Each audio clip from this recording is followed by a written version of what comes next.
देखो बेटा, बीच में इसमें टॉपिक में वीडियो बीच में इंटरप्ट हो गया था। एक बार वापस आ जाओ जिस पॉइंट पे हमने छोड़ा था। मैं यहाँ पे बता रहा था बेटा, अगर VD आपका इस डायरेक्शन में है, VD आपका इस तरफ है और मैग्नेटिक फील्ड है इस तरफ, जो कि हमने पहले ही डायरेक्शन सेट कर रखी है। V से देखो यहाँ पे इस फॉर्मूले के अकॉर्डिंग V से B की तरफ जाना है, तो हमें जो ग्रिपिंग ऑफ द फिंगर है वो V क्रॉस B कर देना है। V क्रॉस B, तो अपना थंब जो वो किस तरफ जा रहा है, देखो interior part of the board जा रहा है ना, अंदर की तरफ जा रहा है, तो अंदर की तरफ जा रहा है तो मैग्नेटिक फोर्स हो गया अंदर की तरफ। अगर ये V पार्टिकल इस तरफ जा रहा होता, पार्टिकल इस तरफ जा रहा होता, तो देखो हमारी V से B की तरफ जानी थी, V से B की तरफ जा रही, तो इस केस में जो थंब है वो डायरेक्शन आपकी क्या आ रही, आउटवर्ड, और पहले केस में डायरेक्शन क्या जा रही थी, इनवर्ड। तो इसका मतलब डिपेंड करता है V की पोजीशन पे direction of the magnetic force. Clear हो गई।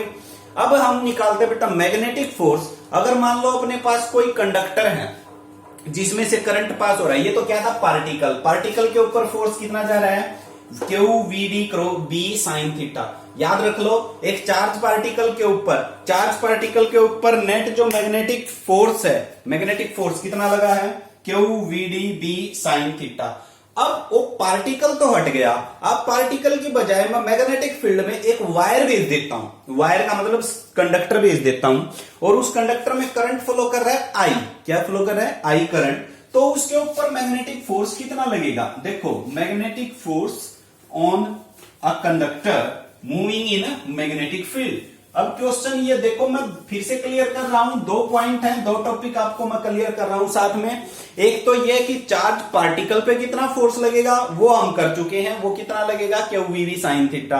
अब वो पार्टिकल हट गया, वहां से कंडक्टर आ गया। कंडक्टर का मतलब कोई बड़ा सा वायर भी हो सकता है किसी लेंथ L का। तो magnetic force on a conductor, conducting wire. तो देखो अब क्या करेंगे हम इस पॉइंट में।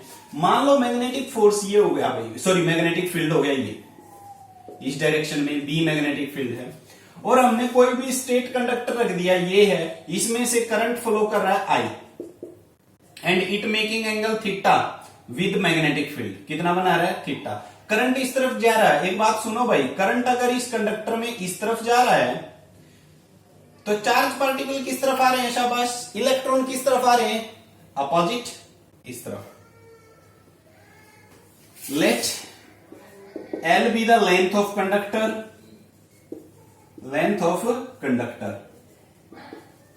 and A is area of cross section,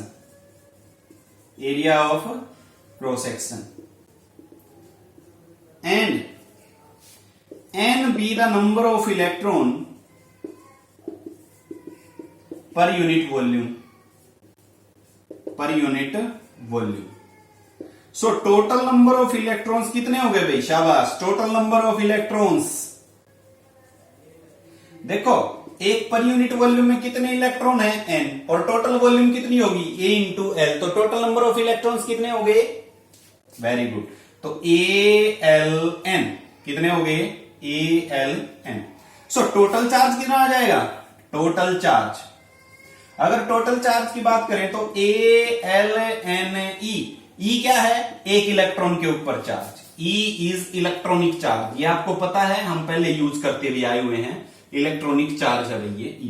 तो टोटल चार्ज कितना बन गया, ALNE। अब अपने पास जो फोर्स का फॉर्मूला है एक चार्ज पार्टिकल के ऊपर, चार्ज पार्टिकल कितने हो गए, ALNE।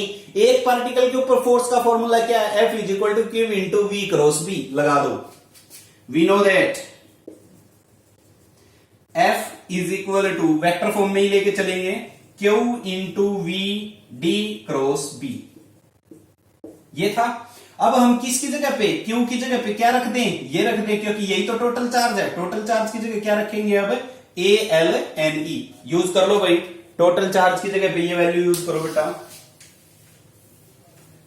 तो टोटल चार्ज की जगह पे जब ये वैल्यू यूज कर लेंगे हम, तो हमारे पास इक्वेशन क्या बनी, F is equal to,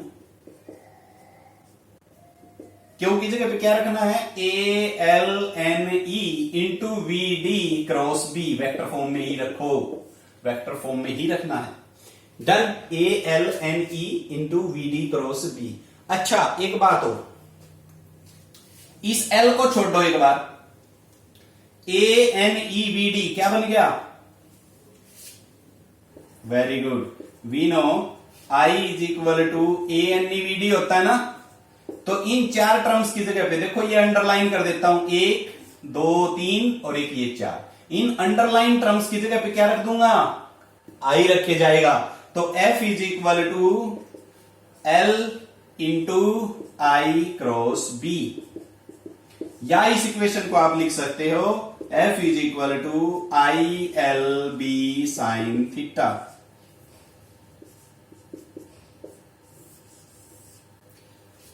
ILB sine theta या LIB साइन थीटा। ये किसका फोर्स आ गया? ये फोर्स आ गया बेटा कंडक्टर के ऊपर।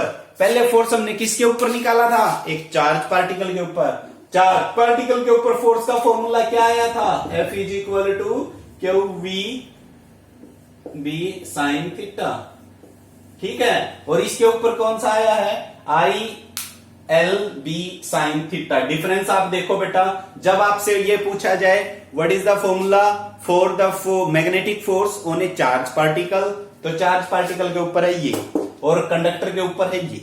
तो दोनों पॉइंट्स आपको डिफरेंस क्लियर हो जाने चाहिए कि कौन सा क्वेश्चन कौन से क्वेश्चन पे कौन सा फॉर्मूला लगेगा कौन से क्वेश्चन पे। जब चार्ज पार्टिकल दे रखा हो तो ये, और कंडक्टर दे रखा हो तो ये, ध्यान रखना लेंथ वगैरह दे रखी हो तो ये दे।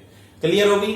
तो इस तरीके के क्वेश्चंस हम करेंगे बेटा इसके बाद। अब देखो नेक्स्ट पॉइंट जो है, नेक्स्ट पॉइंट क्या है कि कोई भी चार्ज पार्टिकल है, वो चार्ज पार्टिकल जो ही हमने मैग्नेटिक फील्ड में छोड़ा, मैग्नेटिक फील्ड में छोड़ा तो उसके ऊपर फोर्स कितना लगा? ये लगा जी QVB साइन थीटा। कोई भी चार्ज पार्टिकल अगर हमने मैग्नेटिक फील्ड में छोड़ा है तो उसके ऊपर फोर्स कितना लगा है? QVB sine theta, QVB sine theta. अब QVB साइन थीटा फोर्स लगा उसके ऊपर, तो उसके लिए कुछ एक कंडीशंस बनाते हैं। आपका जो नेक्स्ट टॉपिक है charge particle in magnetic field, uniform magnetic field. Actually क्या होता है जब हम चार्ज पार्टिकल को मैग्नेटिक फील्ड में छोड़ देते हैं? मान लो ये है भैया आपका मैग्नेटिक फील्ड, और जब हम इस चार्ज पार्टिकल को छोड़ते हैं बेटा, मान लो ये चार्ज पार्टिकल मैंने इस डायरेक्शन में छोड़ा v वेलोसिटी के साथ, मैग्नेटिक फील्ड हो गया इस तरफ, तो इसके ऊपर जो फोर्स है, फोर्स की आपको पता ही हो गया रिलेशन क्या आ जाएगी? F is equal to QVB sine theta आ जाएगा, QVB साइन थीटा। अब जो देखो ये V साइन थीटा है, V साइन थीटा इसका कंपोनेंट है V, इधर कौन सा चला गया? कोस, V कोस थीटा, और इस V का इधर कंपोनेंट कौन सा चला गया? V sine theta. ध्यान रखना, अब V साइन थीटा और B के बीच में एंगल कितना बना हुआ? 90। कितना एंगल बना हुआ है? 90। इस पॉइंट का ध्यान रखोगे, V के दो कंपोनेंट ले लिए, V cos theta, V sine theta. V sine theta के साथ B का जो एंगल बना हुआ वो है आपका 90 डिग्री का। क्लियर हो गया? अब जो ही मैग्नेटिक फील्ड के अंदर चार्ज पार्टिकल को हमने रिलीज कर दिया तो उसके ऊपर बेटा फोर्स किस डायरेक्शन में लगेगा? अब इसी के हिसाब से पहले वाली बात आ जाओ, फोर्स किस डायरेक्शन में लगेगा? इनवर्ड। फोर्स किस डायरेक्शन में लगेगा? इनवर्ड। और जब फोर्स, ध्यान रखो, सुनो, 11th में बताया था, जब फोर्स वेलोसिटी कंपोनेंट के साथ 90 डिग्री बनाए, जब फोर्स वेलोसिटी कंपोनेंट के साथ 90 डिग्री बनाए तो वो एक कॉज होता है सर्कुलर मोशन का। किसका कॉज होता है? सर्कुलर मोशन का। When the force, external force applying on a charged particle perpendicular to the velocity vector, then the charged particle or any particle necessarily हो जाता है will move in the circular path। कैसे path में move करेगा बेटा? Circular path में। ये point आप पहले कर चुके हैं, 11th क्लास में मैंने बताया था आपको। 5th यूनिट जो रोटेशनल मोशन थी वहां पे बताया था कि जब कोई भी एक्सटर्नल फोर्स अगर हम अप्लाई करते हैं तो एक्सटर्नल फोर्स अप्लाई होने के बाद अगर वेलोसिटी और फोर्स में 90 डिग्री का एंगल बनता है तो then it is the cause of circular motion. आगे बढ़ो, अब ये सर्कुलर मोशन में चलेगा भाई पार्टिकल ऐसे, और जो ही ये इससे एग्जिट होएगा तो फिर से आपका स्ट्रेट लाइन में चला जाएगा। मैग्नेटिक फील्ड से एग्जिट होते ही फिर से वो स्ट्रेट लाइन में चला। पॉइंट पे हम पहुंच गए कि चार्ज पार्टिकल मैग्नेटिक फील्ड में कैसे जा रहा है? सर्कुलर पाथ में। Always charge particle move in a circular path in magnetic field. तो सर्कुलर पाथ में मूव करेगा तो सर्कुलर पाथ में एक फोर्स और आ जाता है भाई। बताओ शाबाश, सर्कुलर पाथ में कौन सा फोर्स आ जाता है? Centripetal force. तो सेंट्रीपिटल फोर्स यानी कि mv²/r, यहां पे इस सर्कल का जो रेडियस है वो r ले लेते मान लिया, mv²/r इज इक्वल टू क्या हो जाएगा? QVB। बताओ 90 sin 90 क्या हो जाएगा? 1। sin 90 क्या हो जाएगा? 1, क्योंकि थीटा क्या लगेगा यहाँ पे? 90 डिग्री। sin 90 क्या हो जाएगा? 1। sin 90 1 हो गया। यहां से v से v कैंसल आउट कर लो। देखो b इज इक्वल टू या q इज इक्वल टू, अपने पास रिलेशन क्या रहेगी? mv/r is equal to QV।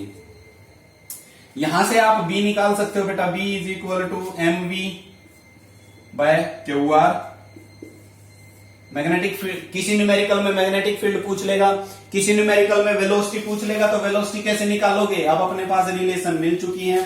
Velocity निकालने चाहोगे तो वेलोसिटी आ गई आपके पास QVR/m। वेलोसिटी आ गई तो आप एंगुलर वेलोसिटी भी निकाल सकते हो। v इज इक्वल टू क्या होता है? r omega. v is equal to क्या होता है? r omega. तो यहां से v is equal to r omega, यानी कि ये हो गया भाई QVR/m। r से r कैंसिल आउट हो गया। ओमेगा इज इक्वल टू क्या आ गया? QV/m। ओमेगा क्या है? आपकी एंगुलर वेलोसिटी। अब एंगुलर वेलोसिटी आ गई तो आप टाइम पीरियड भी निकाल सकते हो। टाइम पीरियड क्या?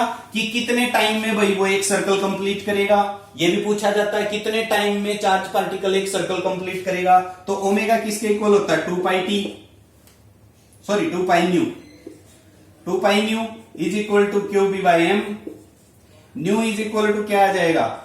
QV/2πm। न्यू क्या थी? आपकी फ्रीक्वेंसी। फ्रीक्वेंसी किसकी उल्टी होती है? टाइम पीरियड की। तो टाइम पीरियड किसके इक्वल आ गया? T is equal to 2πm/QV। तो ये देखो बेटा रिलेशंस, टाइम पीरियड का, फ्रीक्वेंसी का, एंगुलर वेलोसिटी का और मैग्नेटिक फील्ड का इससे पहले। तो ये जो एग्जांपल्स, ये जो फॉर्मूले हैं, ये जो इक्वेशंस बनी हुई हैं, ये इक्वेशंस वेरी वेरी इंपॉर्टेंट हैं आपके आगे न्यूमेरिकल पोर्शन में। तो हम इन इक्वेशंस को यूज करेंगे, न्यूमेरिकल पोर्शन में यूज करते रहेंगे। ठीक है, तो आज के लिए बेटा इतना करो, इस काम को बिल्कुल अच्छे से पढ़ो। कोई डाउट हो तो आप मेरे से पूछ सकते हैं, मेरे पर्सनल नंबर पे आप मैसेज कर सकते हैं, कॉल कर सकते हैं। ठीक है, तो आज के लिए बेटा इतना करते हैं। Thank you, have a nice day.